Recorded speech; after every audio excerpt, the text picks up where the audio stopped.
Muy buenas tardes, bienvenido a otro programa de Cero a la Izquierda. Hoy día tenemos un tema de contingencia. Acaba el Tribunal Constitucional de dar luz verde al proyecto, a la ley hoy día ya del aborto de los 3 causales. Y tenemos un panel de lujo para discutir este tema en profundidad. Tenemos, bueno, la bienvenida nuevamente a Lucas Cifuentes, que se viene reintegrando. Lucas, bienvenido, panelista estable. Gracias. Y voy a presentar a nuestras 2 invitadas especiales que son, bueno, expertas en el tema. Anita Martínez, que es abogada, miembro del grupo programático feminista del Comando de Beatriz Sánchez. Bienvenido, Anita. Muchas gracias por la invitación. Y, bueno, amiga, compañera Andrea Salazar, militante del Movimiento Autonomista, abogada y feminista. Bienvenida, Andrea, también a discutir este tema. Hola, Ricardo. Muchas gracias por la invitación también. Y quiero simplemente abrir inmediatamente el panel. Anita, Andrea, vamos a darle la palabra a ellas primero. Lucas, ¿qué te parece? Sí. Creo que amerita esto una primera impresión, ¿no? Y luego un análisis de qué ha pasado en el país con este fallo del Tribunal Constitucional. ¿Qué te parece, Andrea, si damos una primera impresión, un análisis respecto a lo que ha pasado? Sí, yo creo que más que nada las feministas, las mujeres en Chile estamos aliviadas. Diría que eso es lo primero, porque había mucho temor a qué iba a pasar con el Tribunal Constitucional por su composición, por su legitimidad, y por lo tanto ese alivio creo que tiene que ver con que llevamos décadas luchando, décadas movilizándonos por avanzar en nuestros derechos. Este proyecto para nosotras como autonomistas y como Frente Amplista es un avance pequeño. Es un avance pequeño en tanto es solamente un 3% de los casos finalmente que vivimos las mujeres, y por lo tanto no basta con que nos quedemos con este proyecto, y vamos a seguir luchando por tener un aborto legal, un aborto, o sea, la despenalización del aborto también. Pero sí creemos que es importante recalcar como un avance de las feministas, de las mujeres. Y como les decía antes, más que nada alivio, porque teníamos mucho susto finalmente de que este proyecto no viera la luz. Sabemos que Beatriz alegó en el Tribunal Constitucional, Anita, sí, ¿no? Más que un alegato fue una audiencia. Los alegatos por lo general lo hacen los abogados y abogadas.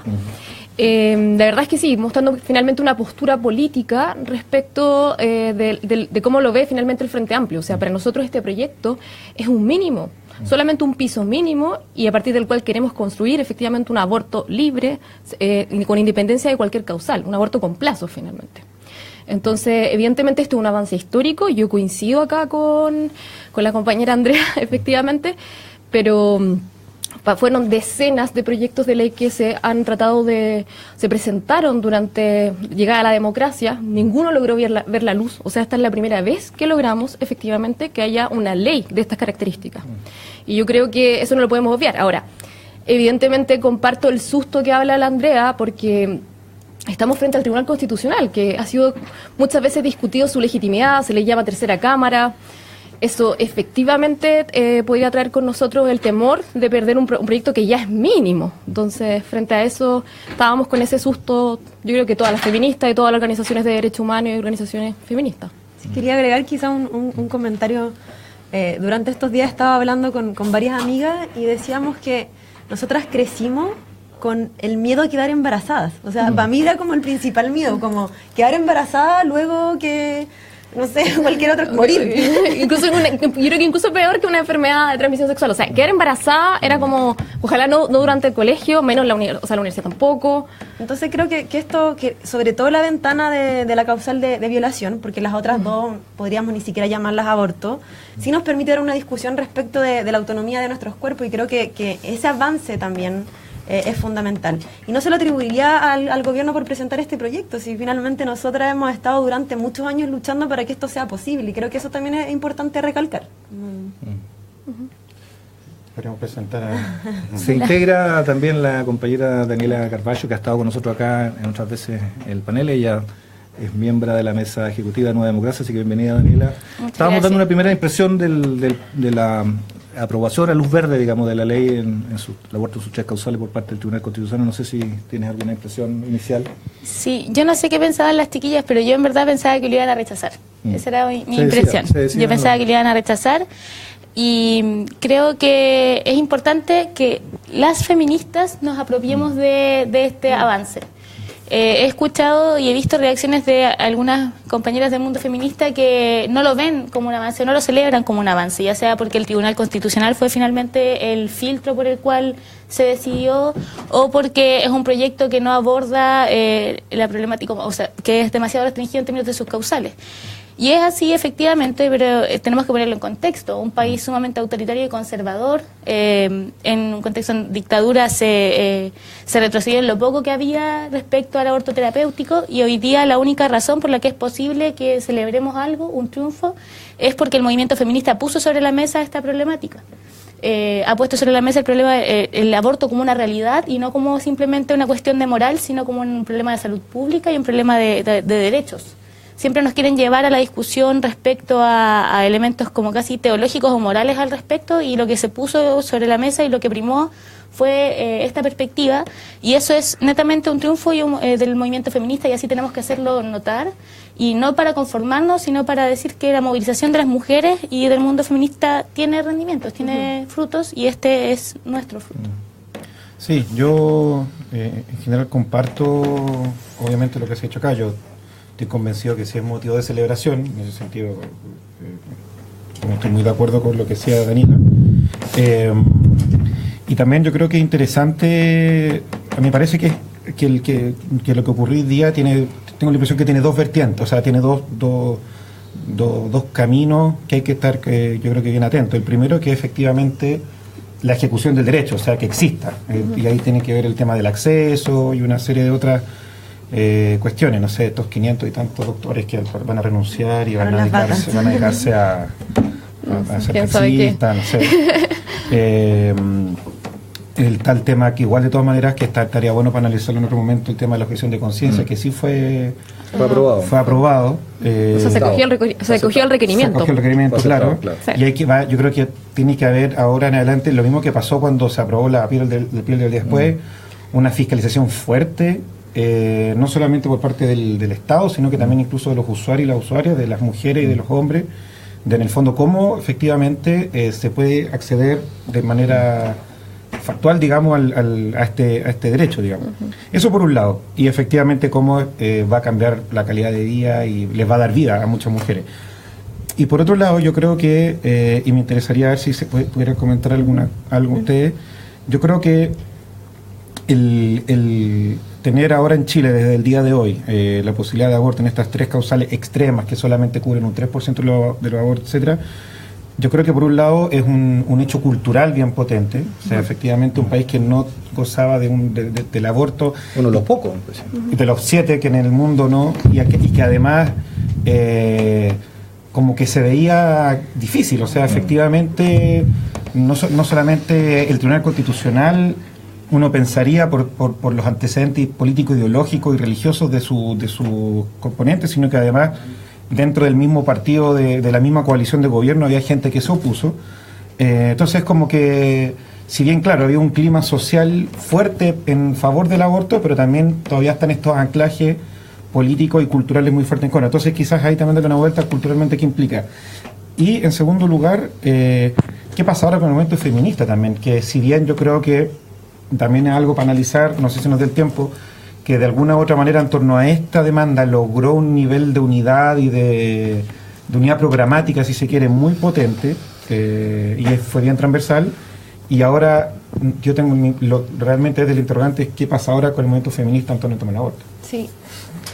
Para responderte la primera pregunta, yo creo que las feministas en varios países en que se ha aprobado el aborto han tenido esa misión, o sea, por un lado fiscalizar el cumplimiento del acceso al derecho, porque, no sé, las feministas mexicanas contaban que, claro, hay aborto legal, pero muchas veces los médicos, más allá de que no tengan objeción de conciencia, no realizan los procedimientos, los equipos médicos se niegan a hacerlo. Entonces ahí tenemos una labor, creo yo, no solamente una fiscalización por parte del gobierno, sino una tarea activa como desde los movimientos sociales, desde las organizaciones feministas, para que el derecho efectivamente se cumpla. Y por otro lado, la discusión respecto de la demanda en particular y cómo el movimiento feminista lo aborda, yo creo que A mí en realidad me molesta un poco que se nos encasille solamente o se ponga solamente esa demanda como la demanda central del feminismo. Yo creo que es una demanda muy sentida porque efectivamente era un derecho que estaba absolutamente restringido y porque finalmente la posibilidad de decidir sobre nuestros cuerpos, de la autonomía de nuestros cuerpos, creo que es una batalla central. Pero creo que también como feministas hemos construido muchas otras luchas respecto a la posibilidad de autodeterminarnos. Y está, por ejemplo, la lucha que damos nosotras también por la remuneración del trabajo doméstico, que es una demanda que se ha levantado también desde el movimiento feminista, la demanda contra el acoso callejero. Tenemos también que avanzar respecto del acoso sexual, del acoso en ese sentido de la violencia sexual en general. Entonces creo que no se agota en esa demanda. Y también me parece importante que no solamente seamos las mujeres del movimiento feminista los que vayan asumiendo esta agenda, sino que todos los proyectos transformadores tienen que incorporarla como un eje central. Bueno, me voy a hacer un poco también cargo de las otras dos preguntas que planteaste. Yo creo que efectivamente, y por eso hablamos que es un paso, esto es una transformación cultural. Lo es de la misma forma que lo fue hace, me atrevería a decir 10 años atrás, cuando efectivamente se hablaba del reconocimiento de los hijos que estaban fuera del matrimonio. La derecha decían que eran derechos adquiridos, que no tenían por qué reconocerlo. Hoy en día es como públicamente decir algo así, es muy, muy reprochable. Entonces yo creo que esto va a cimentar un cambio cultural relevante que va a ser un piso mínimo a partir del cual el movimiento feminista, las organizaciones de mujeres y de derechos humanos van a poder trabajar con él. Y también lo digo en términos jurídicos, porque efectivamente todavía no conocemos el fallo, pero cuando aparezca ese fallo nos va a señalar una interpretación jurídica respecto de la Constitución que hoy tenemos, que evidentemente no una Constitución que nosotros le tengamos un gran aprecio, porque es una Constitución efectivamente proveniente de la dictadura. Sin embargo, nos va a dar un poco de luz respecto de esa interpretación. Recordemos que el 2008 el Tribunal Constitucional fue el mismo el cual señaló que era inconstitucional la píldora del día después. Sí. O sea, nosotros teníamos reales razones para creer que nos podía ir muy mal. Entonces, en ese sentido, hay transformaciones en ámbitos políticos, culturales, efectivamente, pero también los hay en términos jurídicos. Y yo creo que ahí hay harto que avanzar en términos de cómo se va a interpretar la autonomía reproductiva de las mujeres, cómo se interpreta el derecho a la vida, qué se entiende por el nonato o el nasciturus, etcétera, si tiene o no objeto de protección. Y yo creo que ahí hay harto que hacer. Ahora, yo me hago parte de lo que señala Andrea. Efectivamente el feminismo el movimiento feminista tiene muchas más luchas que esta. Esta probablemente se transformó en central porque, bueno, o sea, hasta 1989 teníamos aborto terapéutico. Claro. Entonces, y ojo, aborto terapéutico, no cualquier aborto terapéutico, incluía incluso causal psicológica, que hoy en día este proyecto, esta ley, no la incluye. De hecho, lo han llamado aborto terapéutico y no lo es. Claro, efectivamente no lo es. Cuando dicen recobramos este derecho, no, este es un derecho mucho más limitado. Y ojo todavía, porque hay que ver bien el fallo, porque lo que señalan acá respecto a la objeción de conciencia hay que tener cuidado. Porque por algo la derecha quiso que se decretara inconstitucional, porque en el fondo quedamos en tierra de nadie. No sabemos qué va a pasar con ella. La van a judicializar. Van a haber instituciones completas que van a generar algún tipo de cláusula en su contrato para que los médicos y las mujeres que ejercen también la medicina rechacen este tipo de prácticas. Un segundo, antes que esa hebra a mí me interesa también porque es una hebra lateral, pero que yo creo que va a ser invisibilizada lamentablemente con el debate que estamos hoy día, que tiene que ver con el hecho de que el Tribunal Constitucional en los hechos actuó como una tercera cámara. Esto que se habían anunciado varios, entre ellos nuestro amigo Fernando Atria, que lo escribe, digamos, pero en la práctica ahí hay una tercera cámara actuando, y que efectivamente nosotros celebramos hoy día como un triunfo, y hay que celebrarlo, y estoy de acuerdo, esta no aceptación de este recurso de inconstitucionalidad contra esta ley, pero en la práctica el Tribunal Constitucional limitó aún más lo que el Congreso había aprobado con esta objeción de conciencia institucional, que la amplió y que la aceptó, digamos, ¿no? Aceptó la objeción.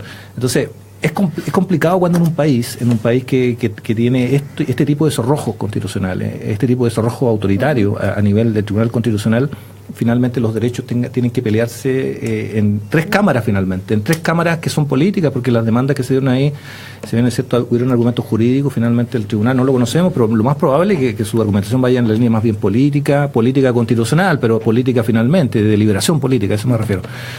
Yo creo que es un tema que también, ahí como país, los feministas y el país que, bueno, no se considera a sí mismo feminista quizás por ignorancia, es un tema que también podemos debatir, pero el país en general tiene que asumir que ahí hay un déficit democrático profundo, digamos, que hoy día se expresa en esta ley, pero el día de mañana se va a seguir expresando en otras materias, ¿no?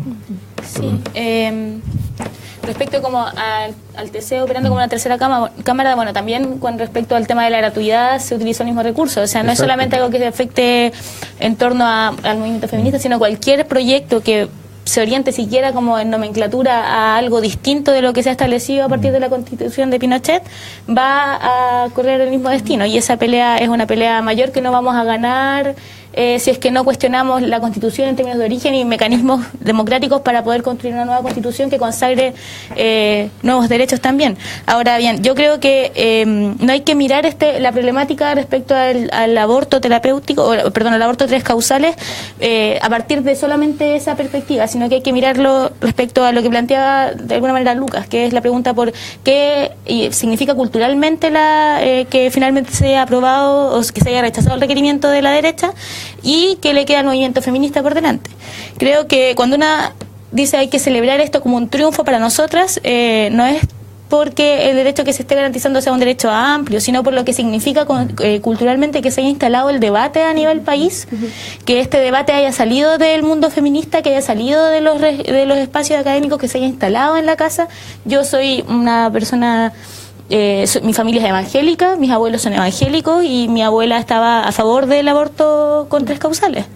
Y eso es sustantivo, y no es solamente mi familia, hay mucha gente para la que el solo hecho, yo quisiera referirme, por ejemplo, ¿qué significa que la causal de aborto por causal de violación haya sido aprobada? Significa que la voluntad de la mujer y la decisión sobre su cuerpo frente a una acción ilegítima de violencia sobre ella es considerada repudiable. Y prevalece la voluntad y la decisión de nosotras. Y eso es muy significativo en términos culturales. Nos queda mucho por pelear, pero creo que en términos como de lo que significa culturalmente, se instala el debate del aborto en Chile y ya no es más un debate que esté cerrado. O sea, para nosotras el día de mañana instalar y seguir impulsando el debate del aborto libre no parte desde la clausura total. Hay un piso mínimo que nos permite debatir. Y con respecto al tema de qué es lo que nos queda, yo creo que la Andrea también lo planteaba, hay muchas cuestiones que el movimiento feminista plantea. Yo sí creo que el debate respecto al aborto es un debate central, pero creo que el movimiento feminista el año pasado, por ejemplo, con el Ni Una Menos instaló otra cuestión, que es, por ejemplo, que la violencia doméstica no es violencia doméstica, es violencia de género. Instalar esa cuestión fue muy importante. Se instala también la cuestión respecto a la feminización de la pobreza. El hecho de que nosotras, muchas mujeres, no tengan recursos para poder salir del círculo de pobreza es lo que también las devuelve a los círculos de violencia. Una gran dependencia económica las circunscribe a círculos de violencia intrafamiliar que no pueden salir de ahí. Y asimismo, por ejemplo, desde el mundo estudiantil, el debate respecto a la cultura y la educación. Educación no sexista, ¿qué significa? Educación no sexista no como talleres aislados de la escuela, sino qué significa en la escuela. Disputemos en los espacios donde se reproduce la cultura en Chile, porque creo que uno de los debates que está enfrentando el movimiento feminista tiene que ver con cuál es la estrategia que se va construyendo para avanzar en una sociedad culturalmente distinta en donde la mujer y lo femenino dejen de estar en subordinación de lo masculino. Y eso creo que ya no da el ancho con solamente funar, con solamente denunciar, sino que necesitamos tener acciones ya no prohibitivas solamente, sino que también afirmativas de qué es lo que sí queremos. Y en esa línea creo que hemos avanzado, pero creo que allí es donde no tenemos como agenda pendiente, pero hemos avanzado sustantivamente ya instalando, por ejemplo, esto. Sí, yo en realidad una cosita, para que no quiero perder algo, que quizás no se entendió bien. Yo cuando preguntaba qué queda, no es como que le queda no, sino que específicamente en torno al tema del aborto, porque de hecho Anita lo dijo en un principio, el programa del Frente Amplio habla de aborto gratuito, o sea, libre, incluso dijiste una cosa bien interesante, aborto con plazo. Lo que pasa es que aborto libre, por regla general, es la forma en que se entiende, pero que casi todo el derecho comparado tiene aborto por plazo, distintos tipos de plazo, evidentemente. Más que causales son plazos, claro, en el fondo lo que voy yo, que me parece interesante, y por eso decía, el aborto de 3 causales recibe un apoyo transversal, digamos, supongo que de todo el mundo, del feminismo, de qué sé yo, de las demandas de género, etcétera.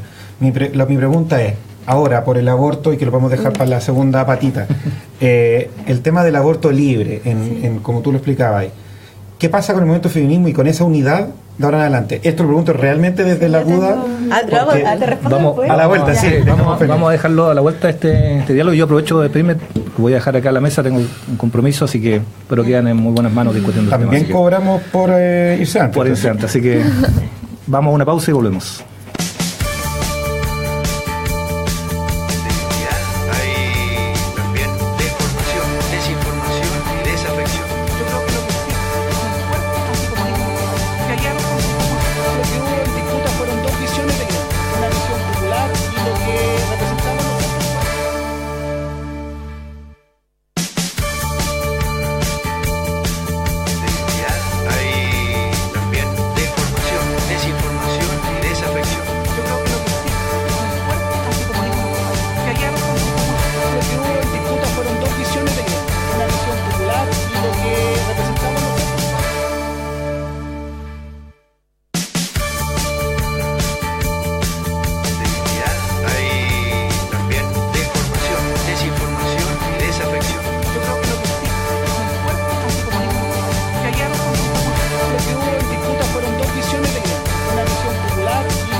Bueno, seguimos en Cero a la Izquierda con nuestras invitadas, hablando hoy día del sin duda el hecho del día, que es el rechazo al requerimiento de la derecha respecto al aborto en 3 causales. Y habíamos dejado una pregunta planteada que tenía que ver en el fondo con qué ocurre ahora con esta demanda que entiendo aquí las 3 comparten de que esto es un piso mínimo y que ahora hay que avanzar hacia un aborto libre, pero cómo eso va a ser procesado, puede ser procesado por el movimiento feminista en su totalidad. Sí. Creo que es bueno ir poniendo en la esfera pública, digamos, los debates que se tienen también adentro de los movimientos y de las organizaciones políticas. Nosotras, dentro del Frente Amplio, del movimiento en particular, nos preguntábamos cuando se presenta el proyecto de aborto 3 causales, ¿qué hacer? Porque sabíamos que era un derecho súper limitado. Uh-huh. Nosotras siempre habíamos estado por el aborto libre y en particular esta idea de lo que señalaba la Anita, o sea, de todas las causales. Finalmente que solamente existan plazos y que nosotras podamos tener completa autonomía para decidir por qué hacerlo, digamos. Y creo que en el momento en que vimos, sobre todo, claro, en este escenario, en este contexto de un Chile no liberal, patriarcal, donde todavía había muy poca aprobación y que hemos ido avanzando, como decían ustedes, en un cambio cultural al respecto al tema, vimos que se instalaba la posibilidad de abrir, sobre todo a partir de la causal de violación, una discusión respecto de nuestra autonomía. Y ahora creo que nos quedan 2 tareas en particular, lo que decíamos respecto de la implementación, uh-huh. O sea, de cómo el derecho efectivamente se puede ejercer y no es restringido a ninguna mujer en Chile, porque va a haber una disputa claramente, como decías tú, respecto de, la interpretación de cada una de estas normativas y si efectivamente el personal médico ejerce el derecho o nos permite ejercer a nosotras el derecho. Pero por otro lado también en cómo vamos avanzando a esto otro, para tener aborto libre, y creo que ahí desde el Frente Amplio nosotros lo tenemos dentro de nuestro programa presidencial. Las candidaturas tienen que impulsar también y luego en el Parlamento tener una bancada que sea feminista y que nos permita avanzar en el aborto libre en esa dimensión. Sí, yo coincido harto con lo que señala Andrea. Efectivamente, nosotras ya estamos trabajando hoy con distintos sentires del Frente Amplio, estamos trabajando en el programa feminista de la Bea Sánchez. Evidentemente, para nosotros los derechos sexuales y derechos reproductivos son un eje relevante, y cuando hablamos del debate sobre el aborto, no es un aborto mínimo como estamos hablando el de ahora, sino como un aborto libre. Y eso al movimiento feminista, evidentemente, yo creo que también hay que hacerse cargo de las tensiones que hay a la interna, o sea, en términos de organizaciones. Está claro que no todas las organizaciones feministas estuvieron siempre de acuerdo con apoyar este proyecto, y lo entendemos. Para nosotros también fue una discusión interna, como en mi caso mi organización, que es Revolución Democrática, y nosotros tenemos un voto político que es aborto libre, pero tácticamente este era un mínimo táctico. Decidimos apoyarlo en el fondo. Y bueno, así como estábamos nosotros, así como habían organizaciones que hasta el día de hoy no están dispuestas a apoyar algo tan mínimo y que también consideran que fue un show lo que pasó en el Congreso, y ahí yo puedo darles totalmente la razón. O sea, tuvimos a una coalición incapaz de ponerse de acuerdo, a una coalición que no había cómo cuadrarla con un mínimo ético, a la DC haciendo pareos o saliendo momentos pero realmente relevantes y claves. Se escuchó a cuánta gente quisieron llevar, mil y cuántas veces quisieron, y finalmente yo quiero, si bien es un momento histórico de un triunfo, yo creo que también es relevante decir como cuáles fueron también retrocesos relevantes de este proyecto, y ahí yo creo que las que salieron realmente con una gran pérdida fueron las menores de 14 años, y estamos hablando de niñas, de cosa realmente del rostro de la tercera causal, que la causal de violación tiene un rostro y es un rostro de una niña. Y una niña no violentada por cualquiera, por regla general violentada por su más cercano, por hombres que debieron haber cuidado, sin embargo solamente le ofrecieron violencia sexual. Entonces yo creo que ahí tenemos que ser súper majaderos en esa implementación que habla aquí la Andrea, porque va a ser difícil, porque ellas requieren autorización por regla general y si no una autorización subsidiaria mediante el tribunal. Eso ya lo vuelve más complejo, se disminuyeron sus semanas. Quiero ser súper enfática en esto, no es como un capricho que las niñas tengan mayor cantidad de semanas, como de hecho los requerimientos en algún momento hablan de que aquí se habría atentado contra el derecho a la igualdad, como que habría una discriminación arbitraria con que hay algunas causales que tuvieran determinadas semanas y la de las menores tuvieran un poco más de semanas, siendo que igual se restringió las que habían inicialmente en el proyecto. Y la razón es obvia, o sea, estamos hablando de niñas que por regla general, hace poco les llegó probablemente la menstruación, no tienen nociones de estos cambios, tienen sumamente naturalizado la violencia sexual. Claro, no denuncian. No denuncian, probablemente viven en un ambiente en que asumieron que esto es lo normal. Entonces estamos hablando de verdad de casos trágicos y dramáticos, y yo creo que ahí tenemos que ser súper enfáticas como movimiento feminista, o sea, luchar por un aborto libre, pero sobre todo poner el ojo en las mujeres probablemente las más vulneradas. Sí, mira, a mi parecer yo creo que el movimiento feminista de este tipo, cuando en la política se ponen en tensión nuestros derechos, nos obliga a tomar definiciones de unidad, finalmente. Cuestiones que no pasan generalmente.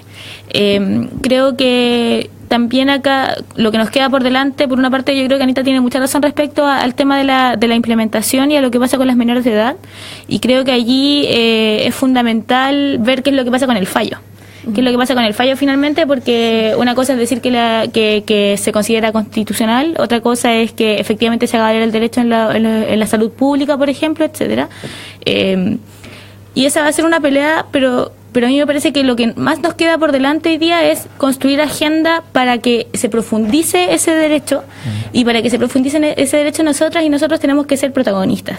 Porque lo que quedó también en evidencia es que una coalición construida sobre la base de nada, como la nueva mayoría, es decir, no entendemos muy bien qué es lo que junta la DC con el PC, por ejemplo, fracasa cuando se trata de, por ejemplo, definir cuestiones como estas.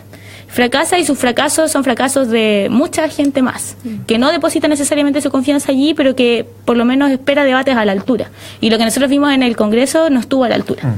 Definitivamente el debate que allí se dio no estuvo a la altura, y creo que lo que nos queda es de defender la implementación de este proyecto, defender finalmente qué pasa con las personas con las menores de edad, pero también avanzar en una agenda que nos permita instalar culturalmente el debate respecto al aborto, más allá de los elementos teológicos o morales, y creo que además allí hay una pelea abierta que tenemos que dar, porque el problema del conservadurismo, de la iglesia, de los sectores de derecha, es que no van a flexibilizar sus posiciones y no tenemos ningún punto de acuerdo en el cual llegar.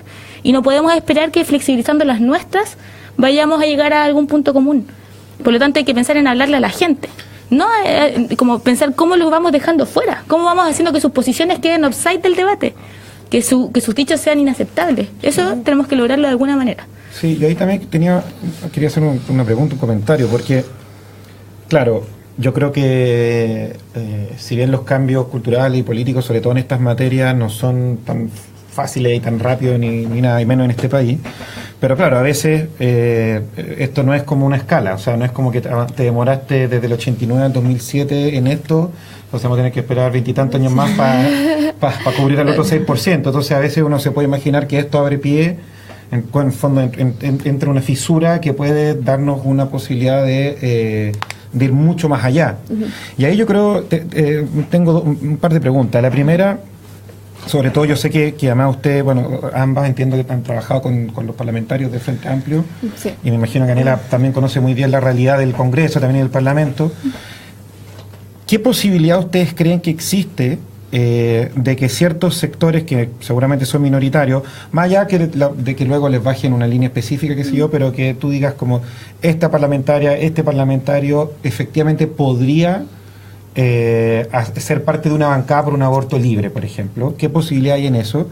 Y en segundo lugar, ¿cómo creen que el Frente Amplio pueda abordar eso? Porque lo que yo no lo tengo claro tampoco, o sea, entiendo que Nueva Democracia, que es tu organización, Organización Democrática Autonomista, y la mía, que es Izquierda Libertaria, compartimos la idea del aborto libre como un principio y como un derecho a obtener. Pero yo no sé si los otros partidos, todos los otros partidos del Frente Amplio están en la misma parada. Ahí tengo algunas dudas y que legítimamente pueden no estarlas, no sé. Entonces, ¿cómo ahora políticamente, ya incluso pensando en la realidad que vamos a ir del próximo año con un parlamento con algunas diferencias, podemos ir avanzando en esto? Bueno, yo creo que hay hartas cosas que como primero decir, yo creo que es difícil cuando ya tú tienes una candidatura presidencial, que es la candidatura electa en primarias, que se declara feminista, no estuviera de acuerdo con un programa realmente transformador. Y el aborto libre es en sí mismo una demanda feminista que nosotros no podríamos obviar y que debe estar en el programa. Entonces yo siento que ya ahí es un primer paso, en términos, me refiero de la disputa que uno tiene programática. Yo creo que difícilmente, o sea, no sé, me costaría entender alguna fuerza que dijera, bueno, no nos imaginábamos que la candidatura feminista no estaba de acuerdo con aborto libre. Entonces yo creo que ahí hay algo.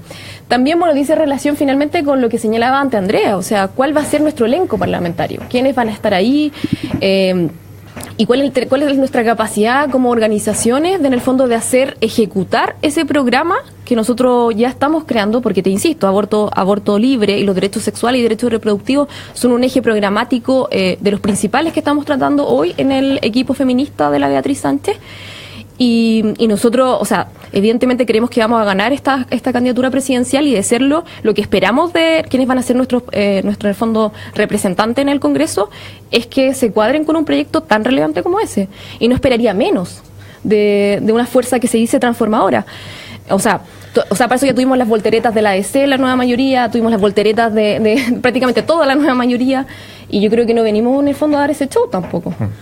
Sí, a mí me parece relevante también al respecto el señalar que acá la nueva mayoría igual intenta un poco lavarse las manos con lo que acaba de pasar con el Tribunal Constitucional, porque pareciera ser que ellos fueron los grandes promotores de este proyecto, y si uno se mete un poquito en la discusión legislativa se da cuenta que ingresa un proyecto que luego es la misma nueva mayoría la que le pega recorte. O sea, es cosa de ver, la mayoría de las indicaciones también eran parte del Partido Socialista. O el rol de Carolina Goich. También lo que hizo la DC ahí, el Partido Radical. De hecho, los pareos no son solamente los de la DC, también se parean el Partido Radical. Exacto. Y de hecho a mí me molestó mucho el día en que fuimos a la Velatón, luego de que se fuera el proyecto de comisión mixta, y llega Guillé a hacer una conferencia de prensa en el lugar donde estábamos las feministas, que nos conocemos hace bastante rato y que llevamos años luchando, a un poco apropiarse de esta demanda que es nuestra, sabiendo todas nosotras lo que habían hecho en el Congreso. No, y alguien que tuvo ese hito mediático con Asexma el año pasado también, que no es menor. Yo creo que por una parte está el hecho de que Beatriz se declara una candidata feminista y que las organizaciones políticas que estamos en el Frente Amplio vamos a validar esas posiciones, obviamente, pero yo creo que hay una cuestión anterior incluso, y es que el Frente Amplio no puede ser una coalición que no se ordena a partir de las demandas del movimiento social. Y el movimiento feminista hoy día está exigiendo aborto libre. El movimiento feminista no está exigiendo un aborto con causales, está exigiendo aborto libre, aborto con plazos, que permita finalmente que la discusión no sea sobre la causal específica, sino sobre un tiempo, que permita que la intervención no tenga como grandes complicaciones, etcétera. Y en ese sentido el Frente Amplio, con quien primero tiene un compromiso, es con el movimiento social, y en este caso con el movimiento feminista. Y en esa línea, Beatriz es una persona que expresa ese compromiso en tanto su candidatura se presenta feminista. Respecto a las posiciones del Frente Amplio, si es que en eso podemos no estar de acuerdo en cualquier cosa, podemos pelearnos por las tonteras que nos hemos peleado, pero en esto no podemos tener diferencia. Y sobre el tema respecto a la viabilidad de que esto avance, Es súper complejo porque si tú te fijáis, a mí una de las cosas que me llamó la atención de toda esta discusión es que de repente Carla Rubilar o Lili Pérez aparecen como mujeres muy progresistas, mujeres muy liberales que están a favor del aborto en 3 causales, pero ¿qué pasaría en la discusión respecto al aborto libre con ellas? Claro. Yo creo que ahí es donde se empiezan a poner en discusión cuestiones que son más sustantivas respecto a cómo interpretamos la autonomía de las mujeres y los derechos de las mujeres. Parlamentarios del Partido Socialista. Exactamente. Entonces yo creo que ahí la clave es, no va a pasar tanto por una cuestión de partido. Es difícil verlo como por una cuestión de partido y pensar que solo como el partido, por lo menos dentro del Frente Amplio, la unidad es más profunda porque emergemos de un proceso común, de un proceso de fortalecimiento, de emergencia, de luchas sociales durante las últimas décadas. Pero allí no necesariamente existe unidad en torno a proyectos. Hace mucho rato yo creo que ya no. Sí, súper de acuerdo con Daniela respecto a que el Frente Amplio se construye como un proyecto que lo que quiere llevar adelante es en conjunto con los movimientos sociales, porque nosotros también venimos de ahí. O sea, nosotras no estamos o no queremos representar a las feministas, nosotras somos también parte de esas luchas. Entonces, creo que hay una diferencia fundamental también respecto al proyecto de la nueva mayoría, que lo que intenta hacer es de algún modo levantar nuestras banderas, ¿cierto? Representarlas. Finalmente vimos que sus intereses iban por otro lado, o sea, porque hay intereses comprometidos con un sector social que está en contra de los derechos de las mujeres, que ha restringido, y no solamente los derechos de las mujeres, sino que también hemos visto su relación con el empresariado, hemos visto una reforma laboral que está en contra de los trabajadores. Entonces creo que el compromiso va por ahí, y no solamente el compromiso, sino quiénes somos. Claro. Yo solamente agregar que también es cierto lo que tú señalas, como más allá de nuestro elenco parlamentario, que nosotros efectivamente esperamos que sea receptivo y actúe en conformidad a lo que diga nuestro programa. Igual, claro, o sea, mucho de lo que se dio para lograr la aprobación, con los casos que tú señalas, Lili Pérez, Carla Rubilar, responde efectivamente a un trabajo de organizaciones feministas que fue muy concienzudo en términos de hablar con cada una de ellas. Fue casi semejante al de la sufragista en términos de hablar con el hermano de la hermana que la conocía para poder llegar a ella y poder decirle, ¿sabes qué? Como hay algo que tú no estás viendo, que es sumamente relevante y dramático de este proyecto. Y yo creo que ahí es algo que uno nunca puede desechar tampoco en el campo de la política cuando está hablando de proyectos tan relevantes como estos, para la vida de las mujeres en general. Claro. Bueno, vamos a dejar hasta acá. Le agradezco mucho a Anita, Andrea, Daniela la presencia acá, a Ricardo que se tuvo que ir. Creo que estamos todos contentos, todas contentas por este día, y nada, esperemos que podamos contar con usted en otro momento también, en una alegría aún más grande, y nos vemos la próxima semana en Cero a la Izquierda. Gracias. Muchas gracias.